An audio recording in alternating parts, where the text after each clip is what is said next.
locating LinkedIn URLs and completing key people for an organization. So in this field, we want at a minimum the CEO or the head and also the chair of the board. But ideally, we would like a bigger list than this of key people, if possible. Such as this one here, we've got 5. So we're looking at the different directors. And another example, we've got even more of that here for PACs.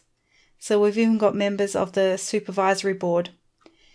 And we'd like to get the LinkedIn URL for each of these people where possible. So if we were to search for Jan,